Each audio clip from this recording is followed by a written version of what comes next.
Cooper Hewitt, Willi Smith, on the record. A light-skinned person with a bald head, thick brown beard, and glasses, followed by a light-skinned person with chin-length light brown hair and matching red glasses, lipstick, and shirt. Good afternoon, everyone. My name is Alexandra Cunningham Cameron, and I'm the Curator of Contemporary Design and Hint Secretarial Scholar at Cooper Hewitt Smithsonian Design Museum. Thank you so much for joining us today for Willi Smith on the Record, a conversation amongst a group of writers and editors whose work has contributed to a broader understanding of American designer Willi Smith. We're grateful to all of them for sharing their time today. Each one has been a collaborator in some way over the past 3 years of researching and discussing Willi Smith's life and work. This talk is the last in Cooper Hewitt's series of public programs in conjunction with the exhibition Willi Smith Street Couture, which is on view through October 24th. If you're able to come to New York or you live in New York, I encourage you to see the exhibition if you haven't yet, which was made possible with principal support from Target. You may also visit our website to view recordings of our full program of talks that have included speakers like Beth Ann Hardison, Virgil Abloh, Jacoby Satterwhite, Dario Calmese, and James Wines, as well as the first session of the Fashion Culture Futures African American Ingenuity, Activism, and Storytelling Symposium, which we co-organized with the National Museum of African American History and Culture. Session 2 of the symposium is coming up, hosted by Namak on October 21st. So if you want more information about that, we'd be happy to share. The conversation today will last until around 3:10 p.m.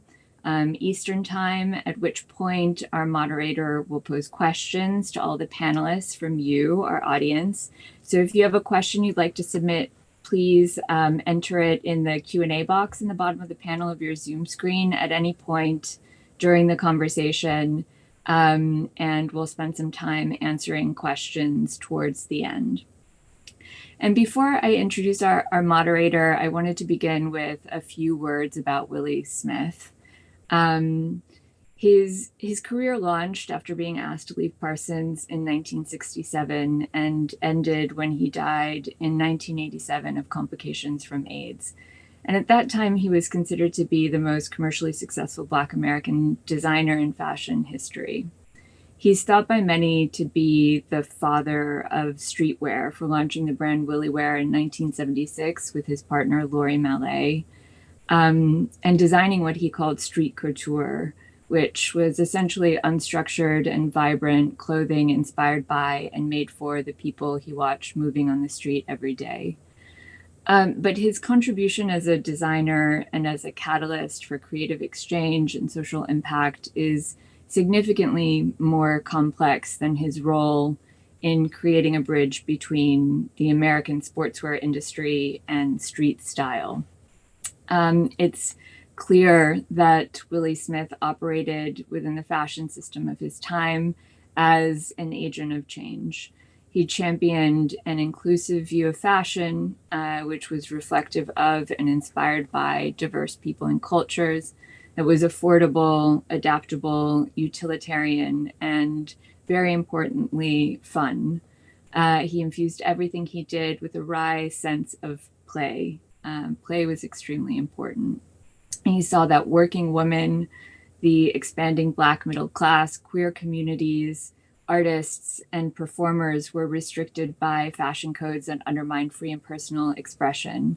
And so he designed clothing that was basic, what he referred to as a canvas and a tool for individuality, that asked to be mixed and matched, that transitioned from day into night, that worked from season to season, and didn't have to be replaced to keep up with trends. The idea was that if you were wearing WilliWear, no one knew what was in your bank account.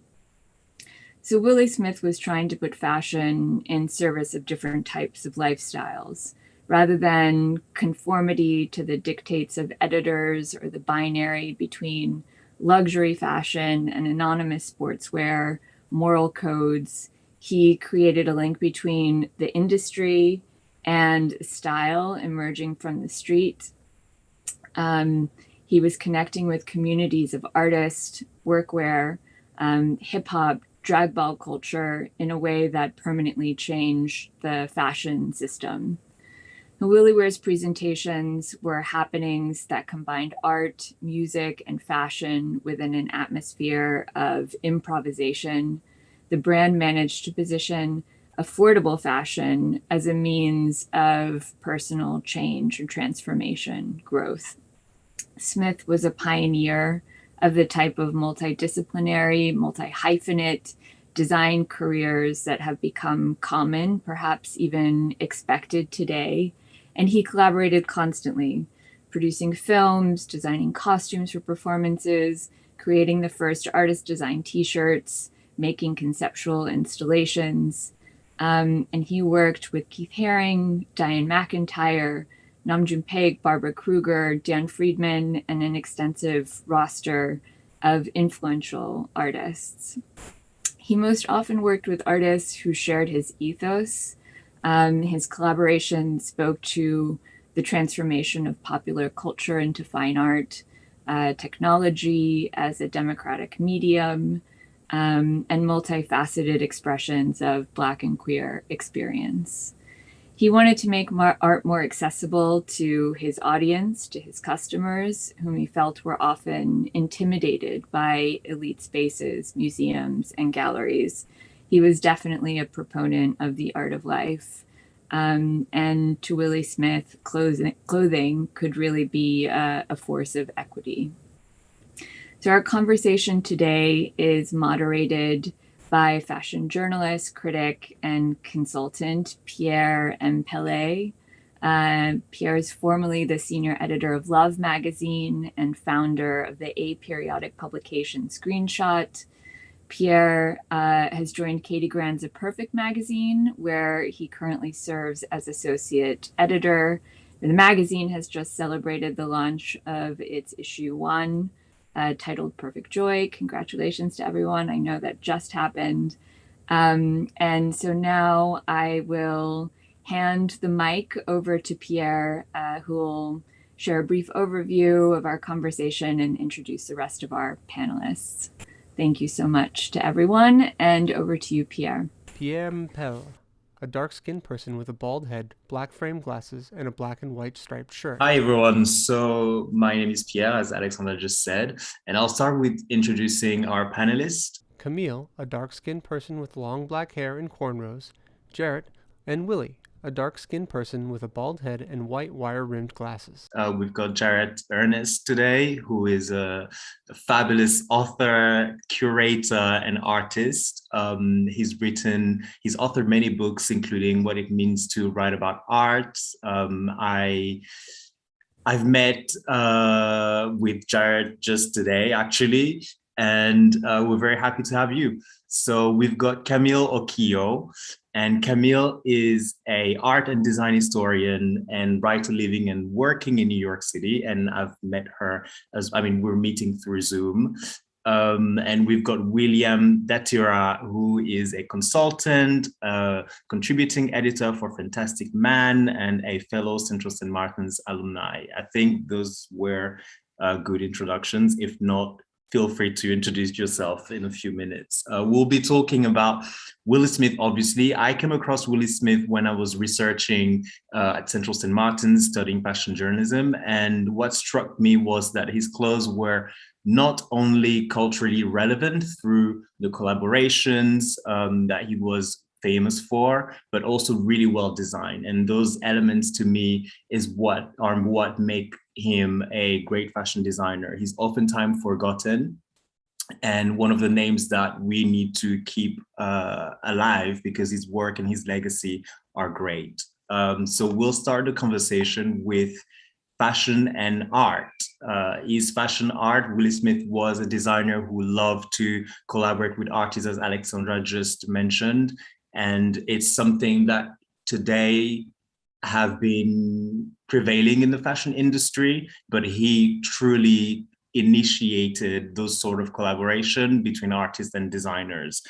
So, Willi, would you want to try and answer that first question? Is fashion art and in Yeah, hi. Hi everyone. Thank you for having me. Well, that goes back to the piece I've just written for the Perfect magazine, which was asking the same question, and there's no easy answer.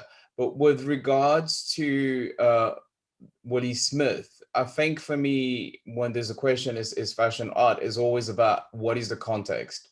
It's the same. Art is also defined by the gallery system where it's being shown, the museums, etc. So fashion can be art if it's in the right context, but fashion usually isn't worried about the bigger question. It's generally about identity. It's generally about, for the 20th century with modernity, it was for a lot of brands, and Willi is the opposite of that.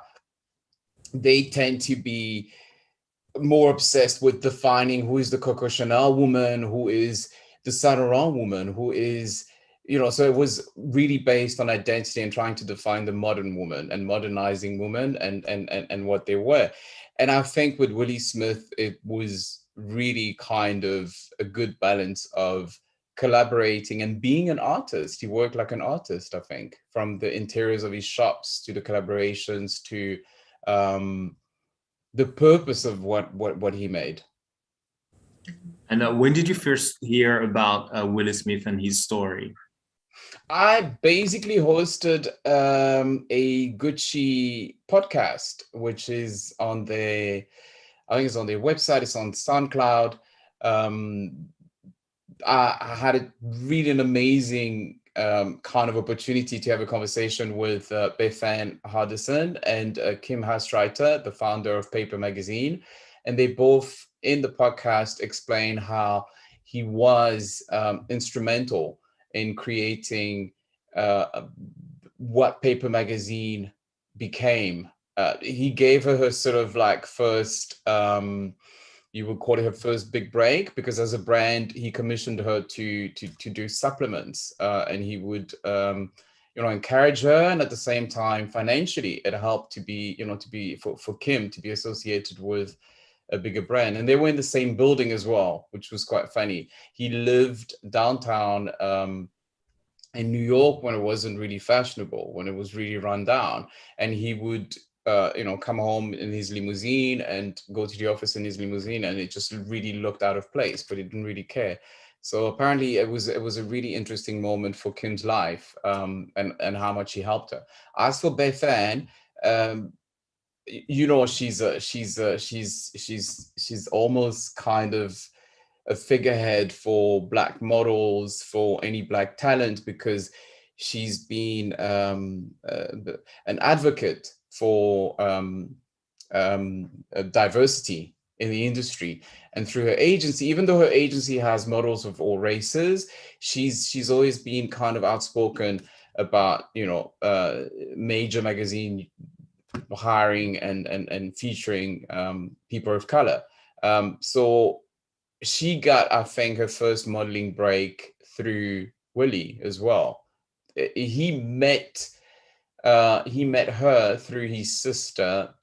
Is it Tuki? Yes, Tuki, who was the muse. So it was really interesting. So that's how I discovered him. Sadly, I should have known about him, and I think I'm really surprised by how much his history and his work has been erased, and his influence. So Right. that's a bit of a weird one, but yeah.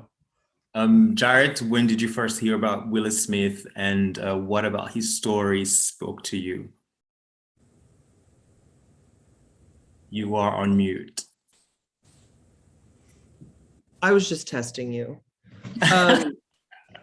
So I was working on Christo. I'm an art person, and I think that I'm kind of feel like I'm on this panel to speak on like the art perspective. And I actually do have some thoughts about this question of the relationship of art and fashion that I'd really like to put some pressure on, because I think that I think there's a lot there that shouldn't be just glided over in a kind of facile way.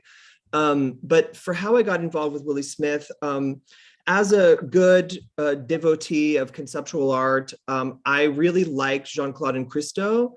And I was writing a story. I went on a boat ride with Christo around Miami a few years ago when they were doing a show about looking back at the Surrounded Islands projects that they had done in Miami.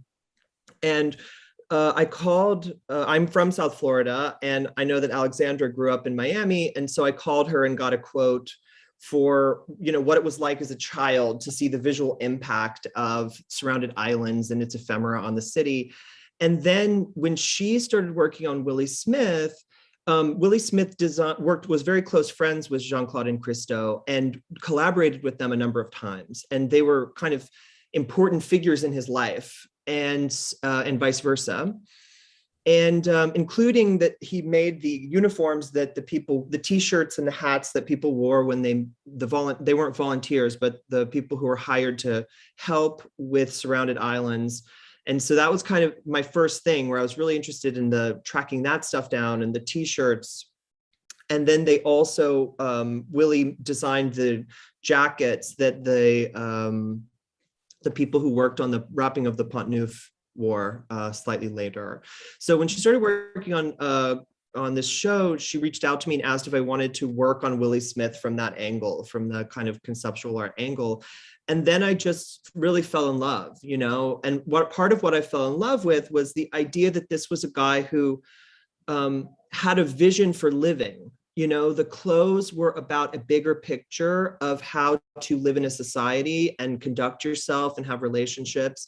And, Beth Ann, I love that you mentioned your conversation with Beth Ann Hardison, and something she said in that podcast, and also something that she said multiple times talking about Willi Smith, was that Willi Smith was an artist. She said, it's important that you understand he was an artist. He worked with clothes and fashion. And for someone like Beth Ann Hardison, who is such a towering figure of fashion, who's dedicated her entire life to fashion and advocating for it as an important cultural activity, but for her to make that distinction over and over, Willi Smith was not just a fashion designer, he was an artist. That is something that I really have been meditating on. It's something I really want to follow, because what does it mean for her to make that distinction? And how can we learn from the wisdom of it?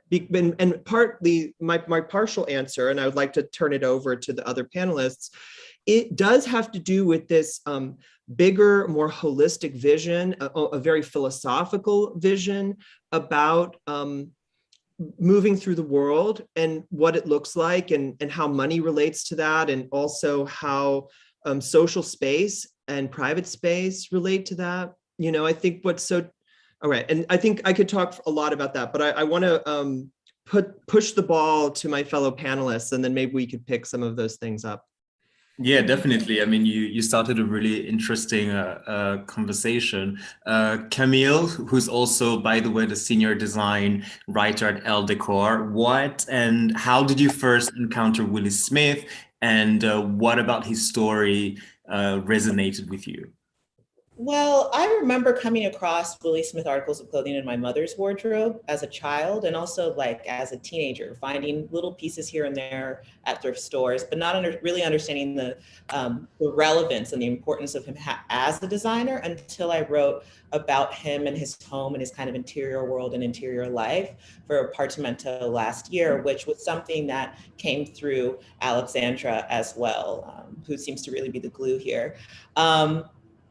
My thoughts pertaining to that distinction between fashion and art, the traditional response, of course, is function and how art doesn't need to have one. Fashion, of course, does. It's clothing. We don't have to wear it, but we've grown accustomed to wearing it. But Willi, I think I would agree with Jared, and I would agree with Beth Ann Hardison that he was an artist from my perspective, at least, while I was researching him. One of the things that really resonated with me while I was having conversations with the people who knew him was Lori Mallet referencing WilliWear as an idea company, not a fashion brand, an idea company. And it seems to me that Willi really used fashion, and he used the presentation of it, and he used the context within which he presented it to the world as his medium. And it was kind of something of a test kitchen. As I started to read about his collecting practices, the way he liked to live, the way he interacted with his friends, it became really apparent that this is a voracious mind. He was constantly reading, collecting. His sketchbooks, one of which I believe is in the Cooper Hewitt show, were almost like collages. And collaging is something the writer Sacha Bonnet referred to as a historical practice of the Black imagination, I believe is what she said in a Paris Review article earlier this year. And I think that really applies to the way that Willi consumed information. He brought it all together in this kind of organic way and reinterpreted what he saw, brought together kind of disparate fields. I mean, there were things in his sketchbooks like ancient Grecian drapery, cotton club ephemera, new technology, record players that had just come out, images of cowboys, images of the artists that he was working with. And I think that we see the way that he was able to present these ideas within WilliWear was really seamless. He made what, might have been some incongruous connections appear natural. And I think perhaps also the brand was a form of catharsis for him, because many of the different people that I spoke to referred to him and his personal style as preppy. Ricky Clifton called it preppy drag. And I can't help thinking of that as a Black person, as a form of code switching and protection and armor. Because I also think something we need to think about is the fact that though there are many African-American designers today, which I'm sure we're going to discuss later on, at that point, Willi was really alone. So there was no rubric. So that's also something I think should be considered. I completely agree. Here. Yeah, you did. So I'd like to come back to the fashion is fashion art question. It feels like a battle that's been going on for forever. But what I'm also interested is to know when, in your opinion, guys, when does fashion and art merge so well that they transcend culture? Because to me, that's what Willi Smith was. And the way that he mixed high and low in terms of fashion, he did it with art as well. So what is your take on that? And I'll go with Jared first. Well, I can't help but think that the ways in which art is being brought into fashion now is in some ways completely antithetical to the way that Willi Smith is working. And so, for instance, you see an image from a Jean-Michel Basquiat painting that is taken and put on the side of a Coach bag, or you see a David Wojnarowicz image that is put on a Jonathan Anderson thing. Those artists had no say in that. The images that they made, whatever their intention, whatever their belief system, and in some cases, the belief system would have been extremely antithetical to being used as a decorative device on a piece of fashion. They had no say in that. It was irrelevant. It was a vision of the designer, and that's a whole other kettle of fish. And I don't even think that that's necessarily wrong. I'm just saying that was different. What Willi was doing was collaborating with people that were his friends, or that he wanted to work with, other people who had visions that he wanted to create something beyond the two of them into this new form. And so he invited artists to work. He worked with Jeanne Claude and Christo, but when he was doing his T-shirt collaborations, he worked with artists who were not very famous. When I talked to Barbara Kruger, who now is like, Barbara Kruger, she said she had not done anything before that. And it was like a big deal to her because it was the first time she ever made a T-shirt. You know what I mean? Think about that. Can we roll our minds back to a moment before Barbara Kruger had made a T-shirt? And so I think that there was a kind of vision about that too, where it's like he could look at someone like Jenny Holzer or Barbara Kruger, or someone now like Lynn Hirschman Leeson, who has to show up at the New Museum, little known San Francisco artist for many years, and say, okay, yeah, design a shirt. I want to see what you're going to do. And part of it was not about branding it as Willi. It was about like whatever the artist's vision was for making this shirt, that was about inspiring the creativity of the people wearing it and people who see it like maybe they should make their own T-shirt. And to me, that is so different than the things that get pegged as art fashion collaborations now. Oh, great. This is a picture. This is from the artist T-shirts press kit, which included a bunch of images of different models wearing the 23 T-shirts in the first series of artist T-shirts. But this is Willi wearing the Barbara Kruger T-shirt. You can see the Les Levine T-shirt in the back. This is in the site showroom, I think. Thanks for pulling that up, Pierre. If I could just, oh, Pierre, you're muted. Oh, sorry. I was actually going to ask you to go for it. Oh, great.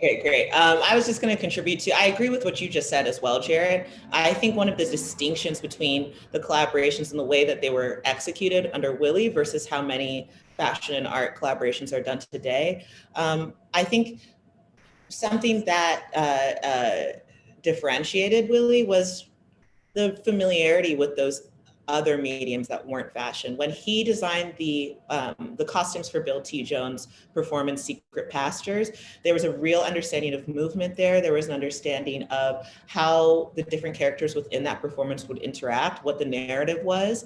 And that was from, just a practice of going to see anything new at the theater, anything new at the opera. That was something that was discussed with many of his friends. There's a real element of research and rigor in Willi Smith's practice that I think is really distinctive. Yeah, that's my main thought. Mm-hmm. And Willi? I would agree with everyone. I mean, for me, the difference is in the process, where you can see if someone is just kind of slapping a painting on a bag, which in itself can serve as a way to bring art to the general public. So if we think about Louis Vuitton and Jeff Koons, Yayoi Kusama, it's all artists that the general public wouldn't have heard of until they saw them in a shop window. But it is a completely different thing than actually having an artistic approach in your process. And I think that's what Willi Smith had. It was basically the process was artistic.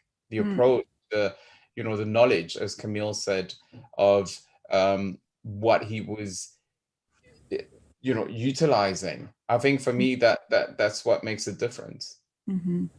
Well, he talks so much about the performance of the clothes being what's most important, in the context and how they were used. Like if you look at WilliWear garments, they really are basic typological garments that aren't, there is some formal innovation and there's a lot of pulling of references from different types of cultural dress, but ultimately the idea was that the clothing didn't take center stage. It was how the clothing was interpreted by the wearer. And so he saw it as a vehicle for something. And I think that was similar to the collaborations with the artists when it came directly to the artist T-shirts, for example. He saw the T-shirts as a vehicle for the artists to share their work with a broader public who might not have otherwise encountered it. And also a vehicle for, a viewer to have an experience with art on the street, which was so in keeping with so much that was happening with contemporary art at the time, not just Christo and Jeanne Claude, but Jean-Michel Basquiat and Keith Haring and, David Hammond, so many artists that were occupying the street in different ways, which is very, very different from how collaborations between artists and fashion designers have evolved, right, over the last 30 years.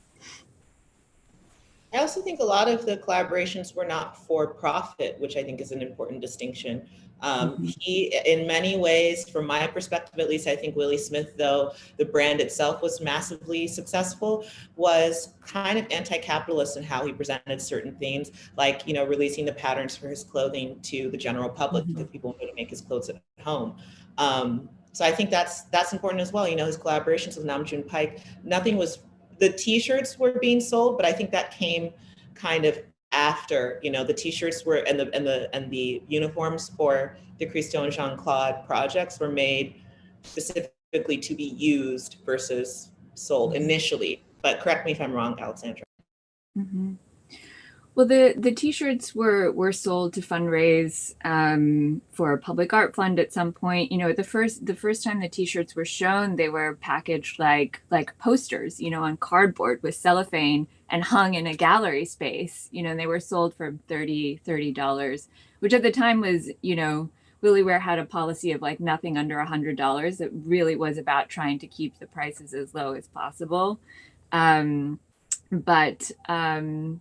But yeah, with some of the collaborations that were installation driven, where artists like June Paik or Juan Downey were invited to create installation for the runway presentations, they were given a sort of carte blanche. You know, they were informed a little bit about, you know, the ideas behind the collection, but they were chosen and invited to participate because they were part of, you know, a creative circle, but also because they shared ideas, you know, with the brand. And so, you know, they were just told, do your thing, like, here's a stage, this is a space, do what you will. And that's also how it was with the makeup artists, you know, with Linda Mason, who came in and was just, you know, said, well, what do you want to do? Like, there was no brief.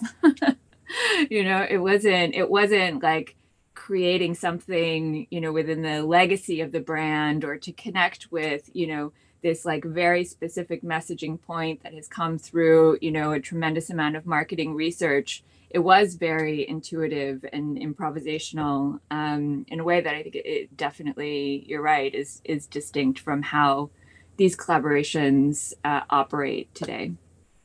I agree, and I feel like with Willi Smith, what's, you know, one of the most important thing is a word that everyone is using, but no one is really living it, is authenticity, and that's what those collaborations were, and that's what they felt, and that's why it's so important to look back at how things were done at the time of Willi Smith.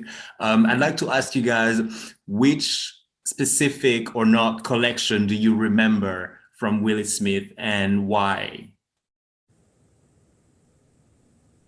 June Paik, I mean, that was brilliant. I managed to find like a grainy footage of it. And the installation was incredible. So that's the one that's my favorite. And when I was doing the research, you know, the father of video art, and the fact that, you know, Willi Smith had the nose, or maybe they were hanging around together. Maybe, you know, it was the New York scene in the 80s.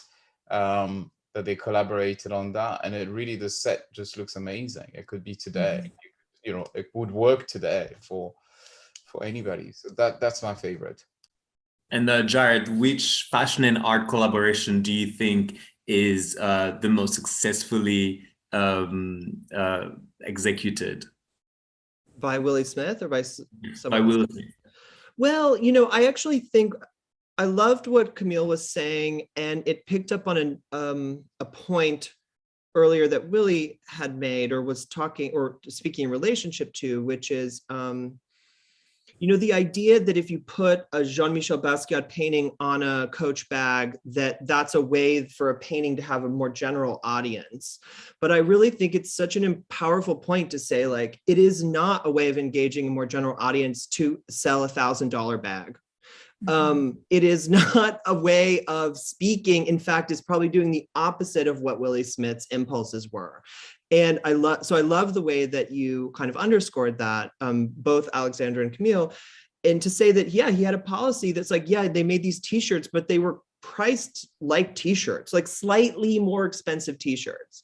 And this also makes me think about the question of branding, and how the Willi Smith name or the Willi Smith brand functioned in relationship to the clothing, and how differently quote unquote brands function now. So it's like, if you want to buy a normal ass black T-shirt that says Balenciaga on it for $600, you can do that. But there's no purpose of that other than performing the name of the brand of Balenciaga as this aspiration towards a certain kind of class position. And Willi Smith is actually giving people tools to undermine that kind of aspirational class mobility to say, like, in fact, like, my name is not on the front of this t-shirt. Like, there aren't clothes that say WilliWear, WilliWear, WilliWear, WilliWear. They have, some of the t-shirts have the logo on the side of the art collaborations, but for the clothes themselves, the statement was the person wearing it. It was the unique ways that they were wearing it. It wasn't that someone looked at you and said, oh, you're wearing WilliWear. I think there are places where he said that would make the clothes a failure. People need to look at you and say, you look amazing for you. And not to say like that WilliWear is functioning as this brand in the same way. So in that sense, I think that, in fact, why is this history, why is this history not known? Why is this not taught in fashion history school? If that's even a thing, I don't know.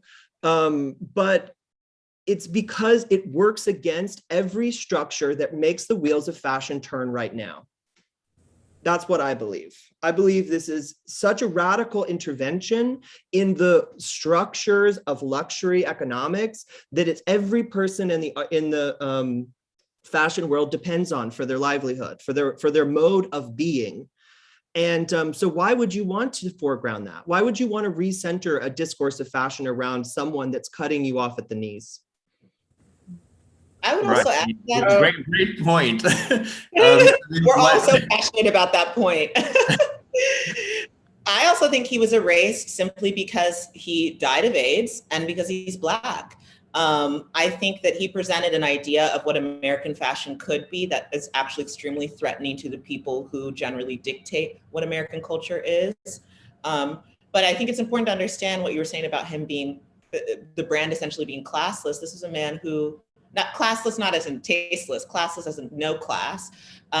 This was a man who designed the groomswear for a Kennedy wedding, but also, as you said, Alexandra, all the clothes were under $100. Almost all the clothes were under $100. And that's basically all I want to say on that. But in response to your question, Pierre, about our favorite collaborations, mine tend to be the Bill T. Jones performance, Secret Pastures, and also in terms of my favorite collection, the Deep South suite that he did in 1976 with Diane McIntyre, that I thought was fabulous. Why? Why? Because he's referencing a culture, the Black South, which he maybe didn't necessarily experience that much growing up, but the Deep South essentially affects all African-American people. We were brought here as slaves and generally came from that region. And I think it was a beautiful collection because just purely aesthetically, the women looked amazing. The volume was dramatic. The fact that it was choreographed by Diane McIntyre, I think really but added another dimension to the clothes and their presentation and the imagination. And I think that they're also representative of this aspect of Willi that I personally find very compelling. He was able to provide really kind of seething and scathing social commentary in very subtle ways. And that's part of why he was so popular amongst all American people, Black and white, because not everyone necessarily understood the references he was making, but he was making them nonetheless. I think that's important and something that I don't personally see that much today. That's true. Alexandra, do you want to answer that question? Which one is your favorite collection or your favorite art collaboration of Willi Smith? I mean, it's so hard for me to pick, but I did see a question in the chat about art as damaged goods. And so maybe it's the first thing in the exhibition. It's the first thing you see. And maybe I can talk a little bit about that because I found it to be incredibly poignant when I learned about this particular exhibition, which happened at PS1 before it was MoMA PS1. In 1982, and a stylist named Hollywood DeRusso was asked by Alana Heiss, who was the director of PS1 at the time, to invite some young fashion designers to show their work in PS1. And most of the presentations were pretty formal. They emphasized the garments, they gave a sense of the designer's work. And Willi Smith chose to create this installation, which was titled Art is Damaged Goods. And he took his basic garments, labeled them in the most straightforward, minimal way, shirt, pants, skirt, plastered them and laid them out on the floor of one of the school rooms, his PS1, the school room, with evidence markers. And I'm really interested in this particular installation because it is quite unlike any of the other things, also related to the question of Willi Smith being an artist. This is a sculpture, and it is a direct critique of the fashion industry.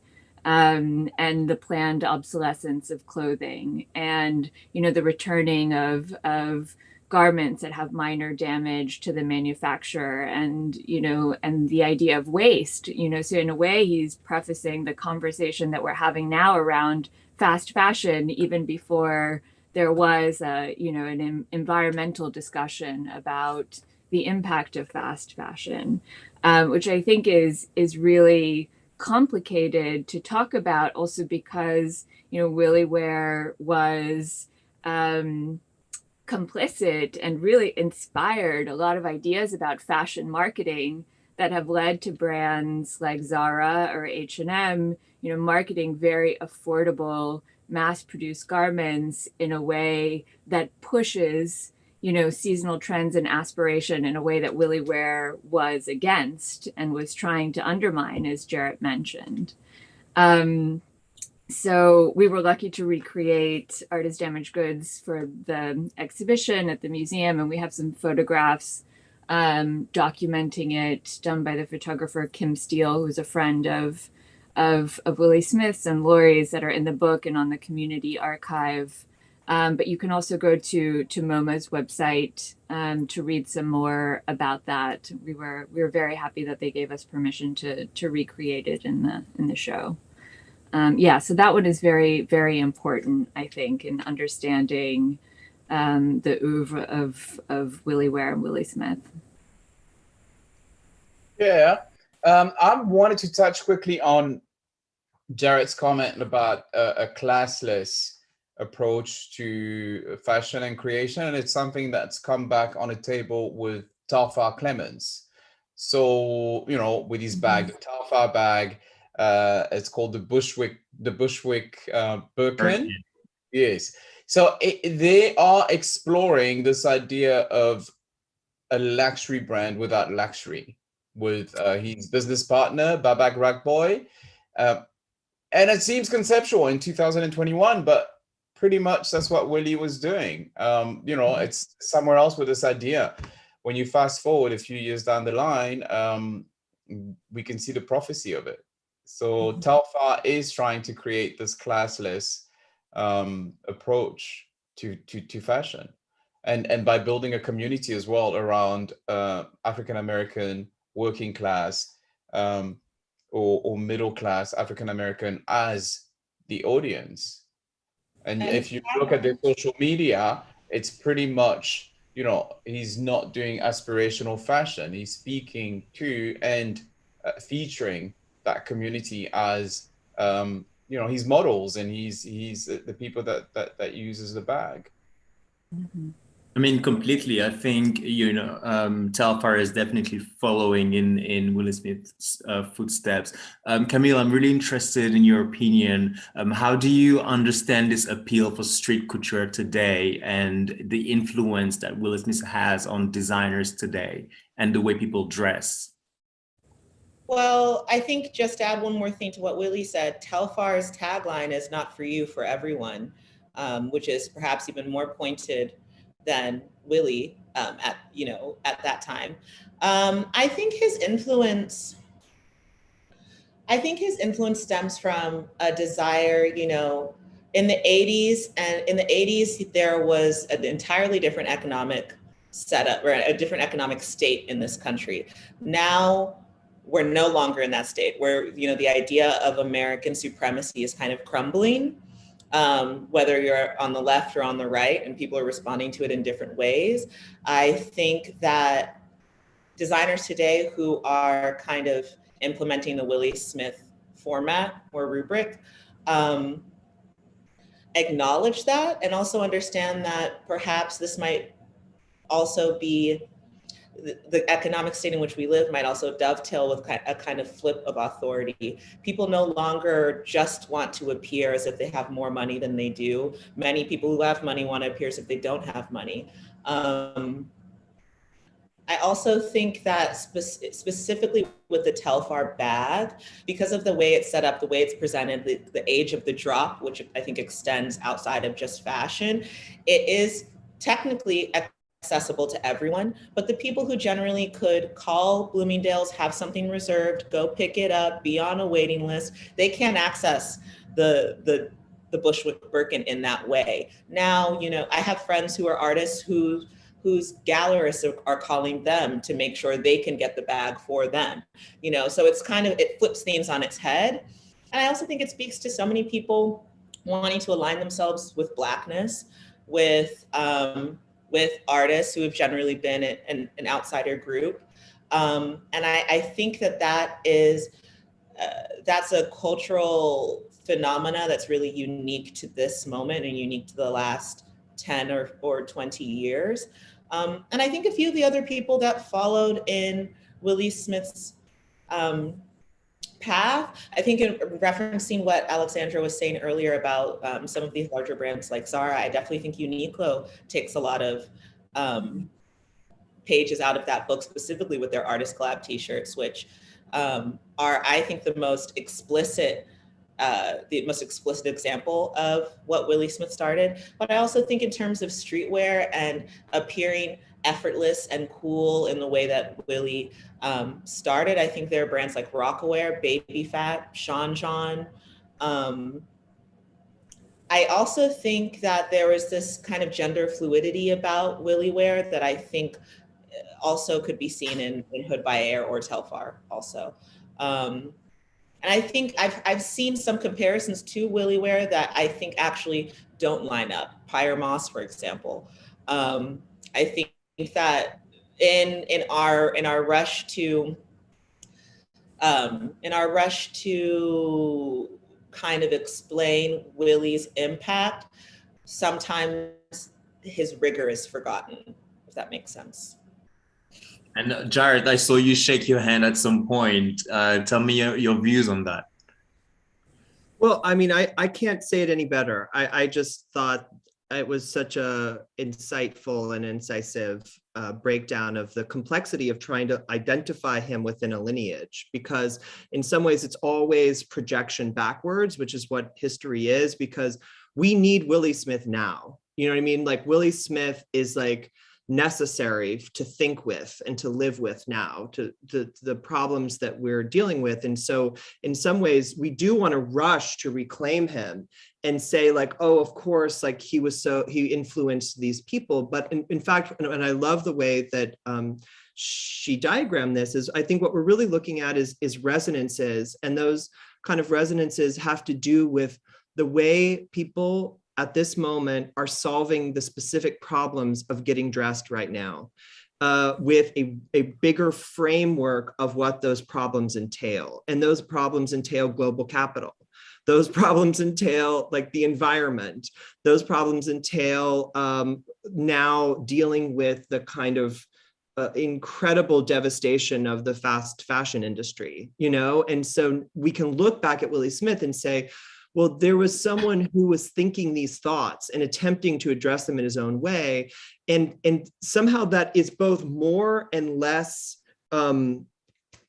clear than the term influence might appear. I mean, I think it's more like what's happening right now is happening because he is so contemporary. And of course, there's going to be a lot of contemporary designers who are in conversation with that.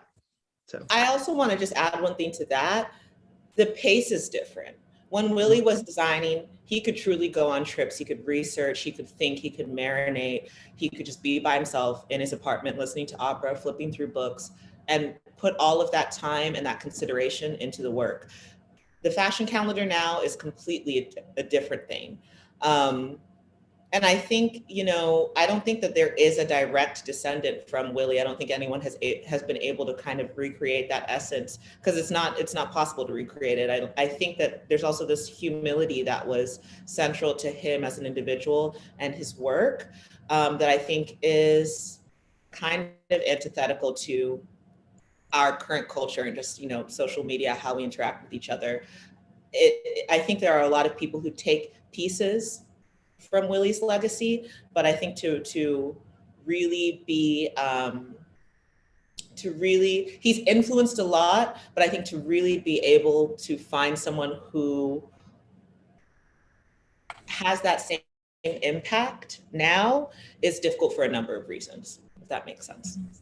I completely agree with you. Alexandra, did you want to add anything less on that? Because I would love to talk about fashion and identity and how Willi Smith was a completely intersectional being in the way he created and mixed gender and race, obviously, and sexuality into his work. Or do you want to go into that? Mm-hmm.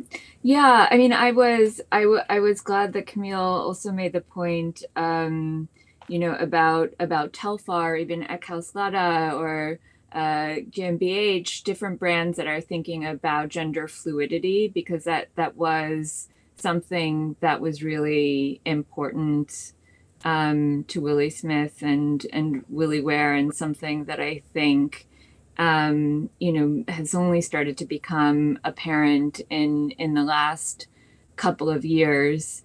And, you know, maybe speaking also more to what Camille said and segueing into the identity conversation, I think even as, you know, we've been talking about Willi Smith since the book came out and the exhibition, and, you know, there are many people who've been talking about Willi Smith for a long time. I think what we tapped into was a community of people who've been waiting to have a real conversation about Willi Smith, you know, and needed a broader platform to maybe like create a concentration around this discussion, to reflect on what is happening with the fashion world, you know, with corporate art commissions, with discussions of design and architecture, you know, and often Willi Smith is still today immediately categorized within a list of Black designers. And it's important to talk about like him within the the lineage of the business of fashion, right? Of being a designer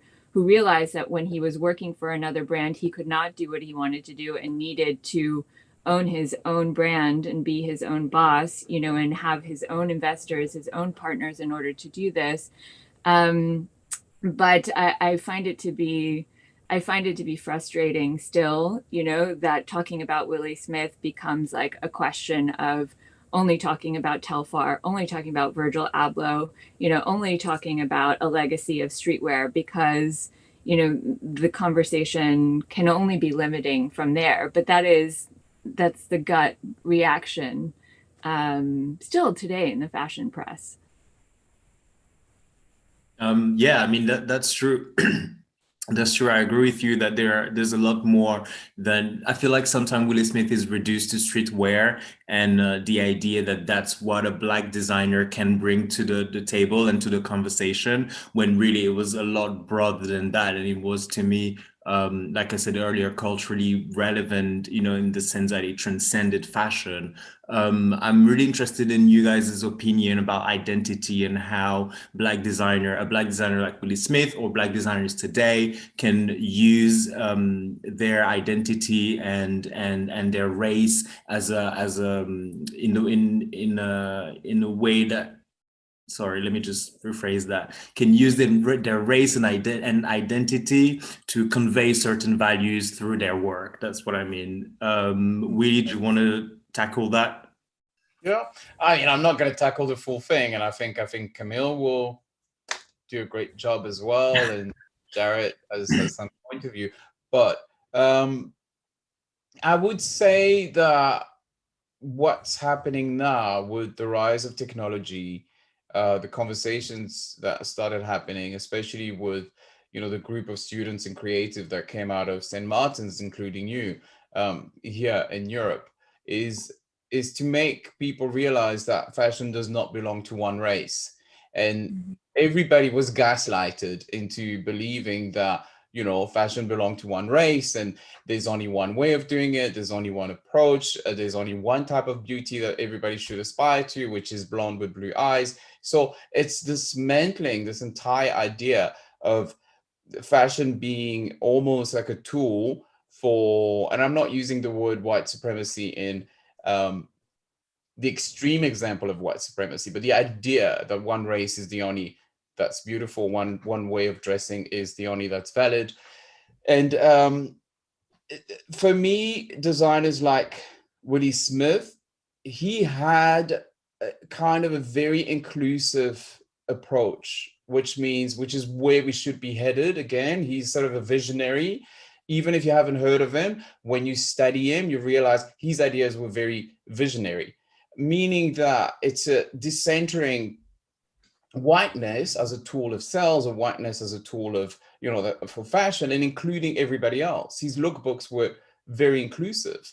It was inspired by his sister was included, but as well, he had white models, Latinos. So it was this vision of kind of encompassing all kinds of identity in how he would present his clothes. So that's point one, which is what I like about him, is the fact that he dissented, but he didn't get rid of, it's not about replacing one race by another.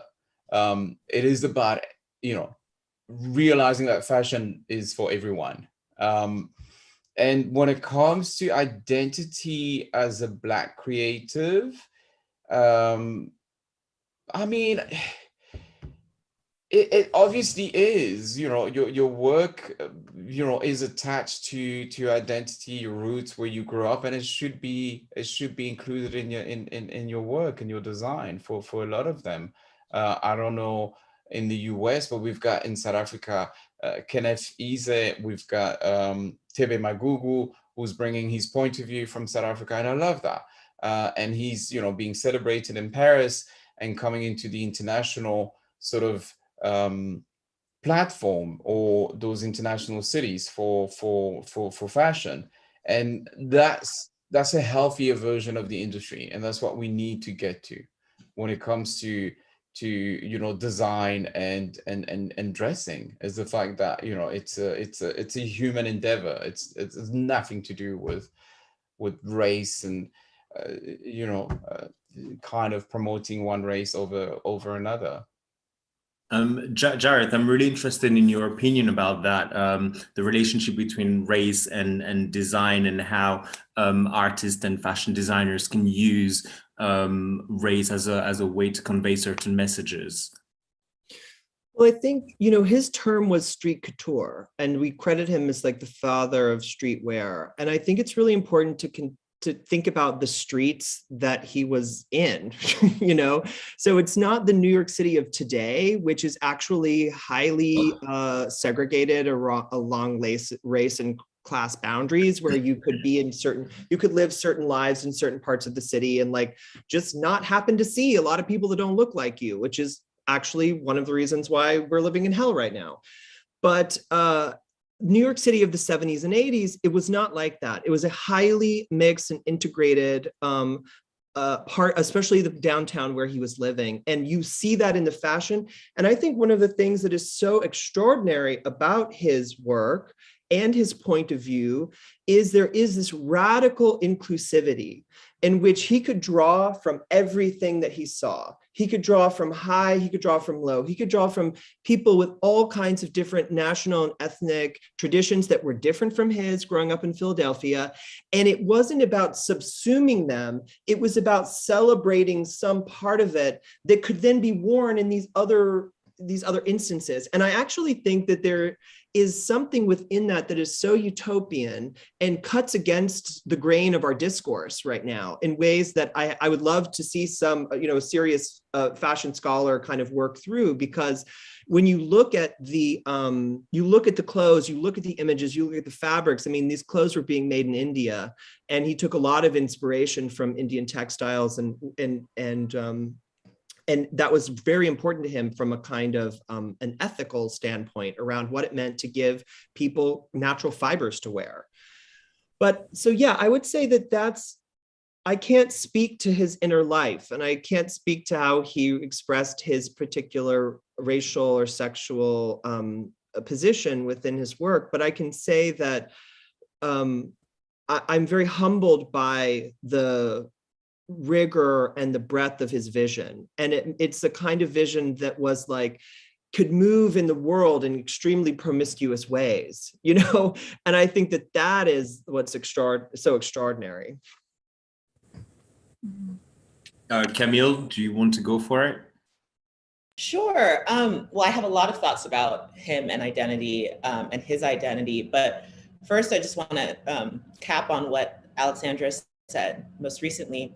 I think that there's this reluctance also to acknowledge how much Willi Smith affected and influenced white designers.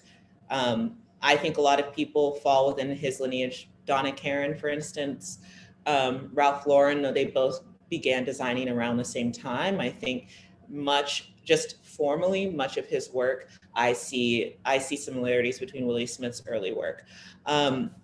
Also, when I was researching him for my piece, I had quite a difficult time finding Black friends of his to speak to. There was one woman in particular, Clarice Armand, who I spoke with, and I really wanted to get her perspective on how Willi reconciled being Black in what was mostly, though the city, as Jarrett said, was not as segregated as it is now, it was still segregated to an extent.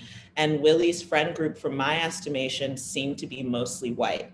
Now, there are, and I think that had to do maybe more with just the economic level that he was at towards the end of his life, and how few Black people, especially at that time, could get into that economic bracket. But one quote stands out to me in particular that Kim Hastreiter shared with me. Well, they're her words. She said Willi was not too gay, not too hip, and not too famous to hug you. And I would also add to that, not too Black. And we can unpack what that even really means. And then, that connects also to Ricky Clifton's comment about his style being preppy drag. He had, when I spoke to Clarice, she was speaking about how Willi would share with her, not frequently, but he would share with her his frustration about the kind of mask that he had to wear to the world. He was a media darling, and I think also the media is the main locus for why he's been erased today, the media and institutions, and perhaps less so educational institutions, more so, museums, for instance. He's not included in the Met's show on America right now, which to me is rather pointed. But he did have to put a mask on. He was frustrated with the idiosyncrasies of being famous and beloved and also being Black at that moment. Of course, everything that we could guess about his interior world is all conjecture, because we'll never truly know, we'll never be able to ask him. But my perspective on how he moved through the world was, I think he was fixated, or not fixated, but really focused on appearing non-threatening, on kind of eradicating the threat in America, at least, that is the Black man, that is the Black man's body. I've heard, I don't remember exactly who I heard this from, but towards the end of his career, it seemed like he had to really start pushing back with the media, who still viewed him as a boy.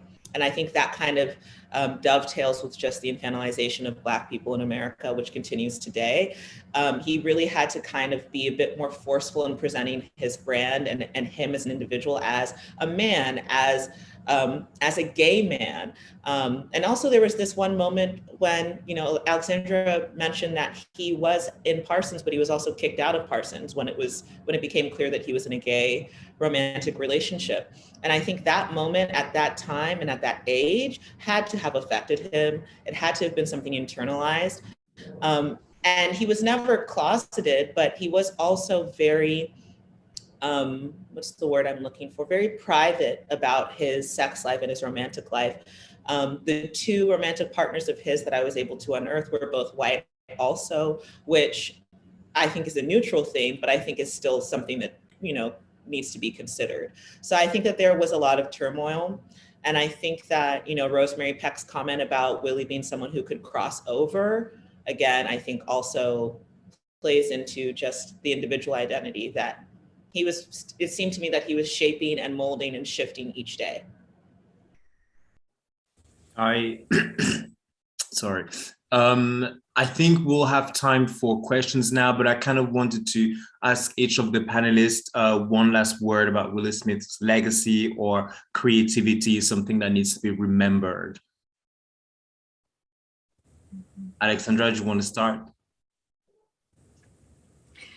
I think I'd like to riff off of something that Jarrett said about thinking about history and influence.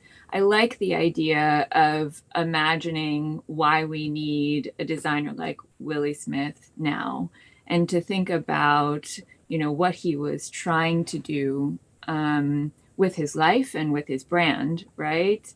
And to think about how might we, sorry to be, a design question person, but I guess ultimately I am representing the design segment of this conversation. Like, how might we, create a community, a business, a life like Willi Smith's? And so I think the most powerful aspect of having organized this exhibition and worked on the archive and spoken to so many people who have been thinking about Willi Smith and grappling with all of the things that we've talked about today, in this conversation about, why he didn't receive a certain degree of recognition, or, what it meant for him to be the first at this and the first at that, and introducing these new ways of thinking about how fashion can operate, as a tool of equity or as a means to get to where you want to go in your life, to move, is really that, when you sit down and read his quotes, and read his statements, they coalesce really into,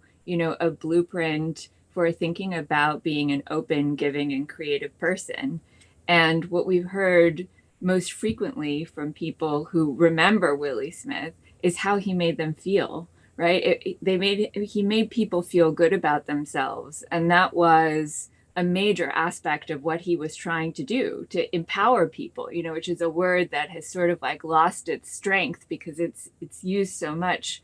But he wanted to do that, and he was successful at doing that, even with people who he didn't know, who've written into the archive to say, I wore WilliWear to my prom and I felt like someone understood, what I needed to feel comfortable in clothing to allow me to make choices that felt authentic to myself. So yeah, that's something that has been really powerful, and I think is something that we can continue to consider about Willi Smith and be inspired by. Willi, what would you say? I think for me, what stood out researching him and throughout the conversation is, even if you haven't heard of him, it's the importance of visionaries in our industry, because both you and me are part of the fashion industry. I think that's the only two people here in the panel. And within the fashion industry, you sometimes get that kind of talent that comes in and gives you a blueprint of how to answer certain questions that we're going to be faced with, now or in 10 years. Ray Kawakubo is one of them. Willi Smith is another one where I think visionaries are really important in the way that they operate, in the way that they think, in the way that they design their business. So that's number one. So visionaries should be taught, should be studied, and should provide an inspiration for the rest of us in the industry when we're trying to move forward and answer certain questions and operate in a certain way. So that's one thing with Willi Smith.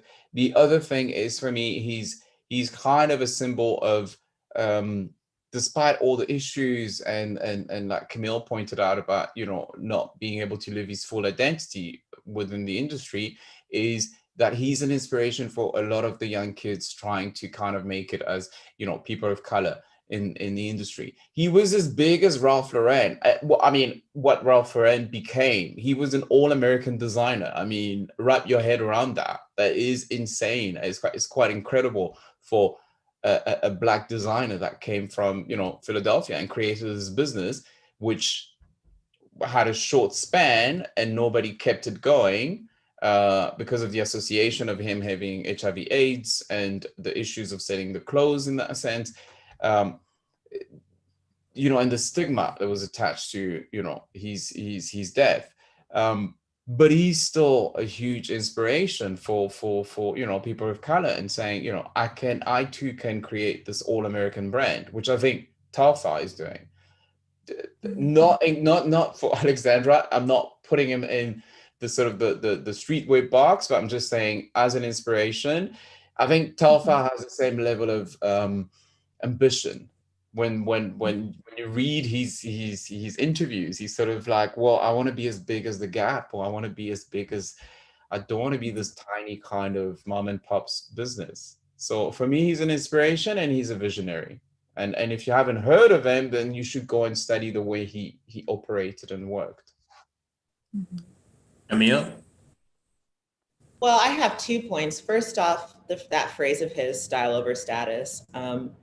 I think that he's a great example of kind of socialism within design. Maybe that's not the perfect word, but I think gets the point across. And I don't think he wanted to be the first, but I think as the first, he wanted to lift up the second, the third, the fourth. And I think that's something that is harder to find today. I think that, you know, white supremacy has kind of encouraged this. There can only be one concept, and, you know, there can only be one Black designer couture week, and it has to be the Black designer that white people have chosen to be included. I think that something we need to think about in connection to Willi Smith is inclusion, not just in terms of race, but in terms of Black people including each other. And I think second, one thing that I think he really deserves remembering for is the rigor and the research that he put into his work, and I think, you know, the proof is in the pudding. The work is exceptional. Work continues to be exceptional today. And, you know, though we don't have necessarily the same kind of settings, you know, speaking to how many fashion weeks there are, fashion months really at this point every year, and how much people are expected to produce, I do think that with the right amount of ambition and the right amount of determination, and people outside of fashion as well, designers, artists, people who work in corporate atmospheres, writers, curators, everything, the rigor and the research, I think are the number one thing to really highlight from Willi's memory. Jared? Oh, well, I'm so moved by the things everyone has already said. I loved Willi talking about Willi Smith as a visionary. And to me, what that means to me is that as we celebrate Willi Smith, and this exhibition and this catalog has been such an amazing opportunity to celebrate and to introduce and to learn. But the way, what it really means to be a visionary to me is that the work is present as a challenge. It's a challenge for us. It is a challenge for the future to meet the level of that vision. And, you know, I think that part of what really connected me to, and like part of where I'm experiencing that challenge is at the level of writing, which is like, how do we tell the story of a thinker and a mind and a life like Willi Smith as a narrative problem, as a problem of history telling?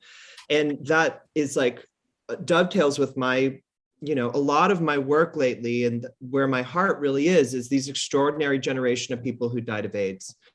And how do we engage with these histories that were just completely truncated and buried, and allow them to the weight of the loss of them to really be felt. Like, I honestly believe if Willi Smith had not died in 1987, we would live in a different world. I truthfully believe that.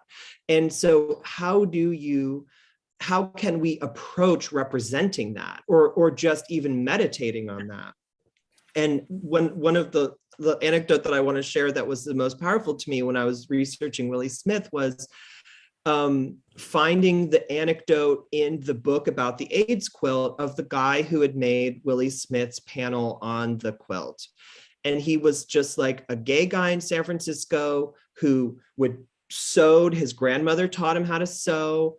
And it was really important to his identity and like being a gay man. And then the first clothes he ever made for himself were from Willi Smith patterns that Willi published with Butterick's in the 70s.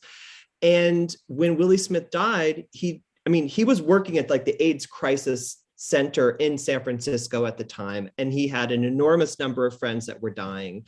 And he said, I have to make this tribute to Willi Smith because he affected my life. You know what I mean? It wasn't like he was a famous person. He never met Willi Smith, but through the clothes, through the fashion, through the representation of being a queer person who could move in the world in this way and care about beauty and life, you know, it led this man to make this gesture.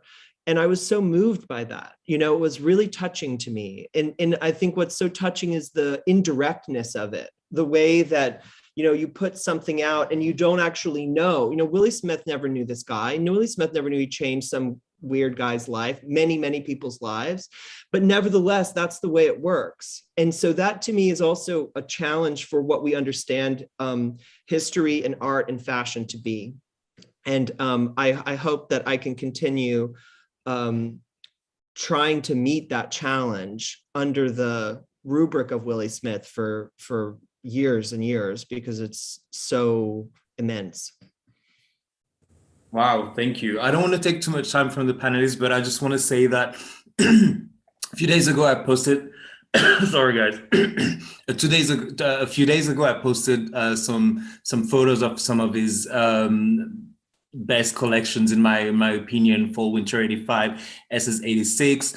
And what struck me is dozens of messages from people all around the world of all ages, understanding what was happening in terms of creativity, in terms of cultural impact. And I was very moved by, you know, a 22-year-old in the middle of Italy who had never probably heard of Willi Smith before, and who told me that, you know, this could be now. And to me, this universal aspect of his work through the art collaborations and through the clothes themselves is what make it so powerful today. And that's why, in my opinion, we shouldn't forget about Willi Smith. We're gonna head to the questions now, and we have a few questions. Let's start with, was his name licensed when, and the label his signature? So Alexandra, I'll let you answer that, but I think Willi Smith incorporated the first company from 74 to 76. It was called Willi Smith Design, and which bankrupt. And then WilliWear was established in 76. Right? Did I get that right? Good history. Good history. Yeah. Yeah. And there was so sort of the second mark of that is after Willi Smith passed, there were a couple of years where the brand continued under the WilliWear moniker, and several different designers were brought in to work on the brand, and an anonymous design team. And so there are a couple of years. But then, you know, a few different corporate brands came in and acquired the Willi Smith name. And for some period of time, also WilliWear, which is why you see many clothes from the 90s on with a Willi Smith label, different from the ones that were pre-1990, which is sort of black and white. And then there was one that he made with his profile with the glasses and his signature. There are a few different, like 1976 to 19 87, then 1987 to 1990 WilliWear labels that are really recognizable. But you see like a Willi Smith label that it does not come from the Willi and Lori owned brand. Yeah, for many years and possibly still. Mm-hmm. We have another question. Were Willi's clothes designed more towards men or women? Willi Smith designed both men's and menswear and women's wear. So I don't think there was a particular target for his clothes. I think it was about people and about people who wanted to look a certain way and different. Again, if anyone wants to enter that and add anything to it, feel free to do so. Mm-hmm.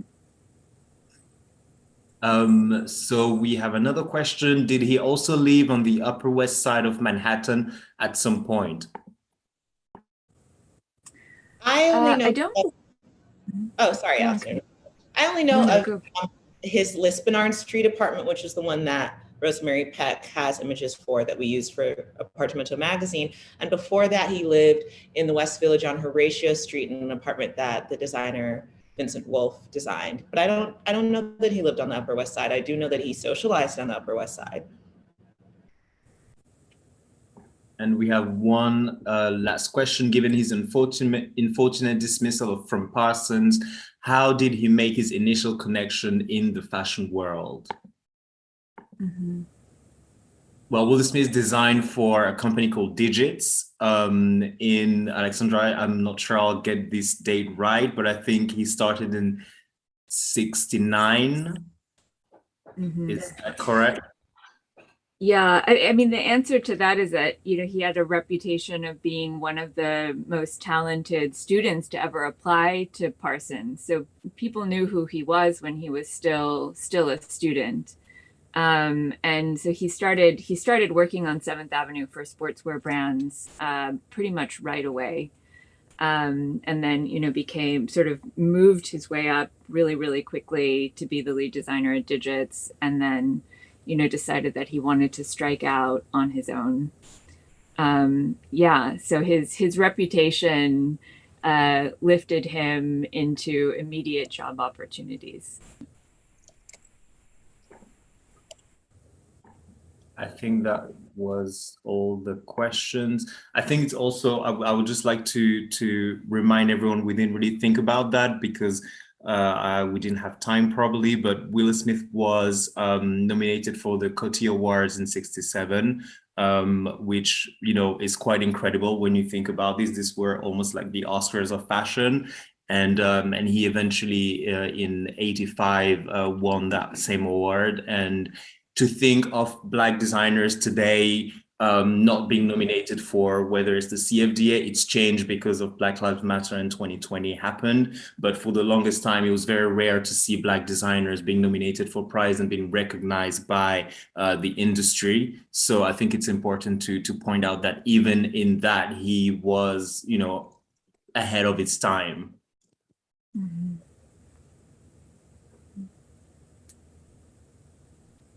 So should we does anyone else wants to say something before we wrap this up? Thank you. Thank you for having us. Thank you to all the panelists, and thank you for everyone who joined.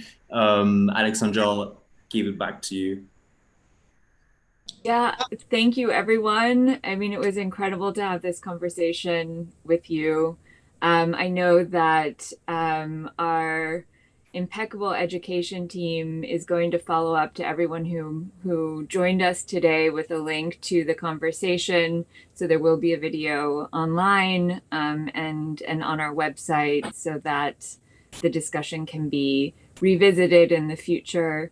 I would encourage anyone who had more questions, who wants to explore a little bit, to visit the Willi Smith Digital Community Archive site, which has all of the essays from the book and conversations published for free. So we would love for you to buy the book, but of course, everything is accessible there, including a bunch of recollections, videos, archival film, a lot to go through. Yes, and please, I mean, every single person on this panel has such an inspiring impact on the worlds of art and fashion and design. So please continue to follow their own work beyond today, if it's the first time that you're meeting them. So thanks so much, everyone, for joining. Thank you, everyone, and see you soon. Okay. Thank you, Pierre.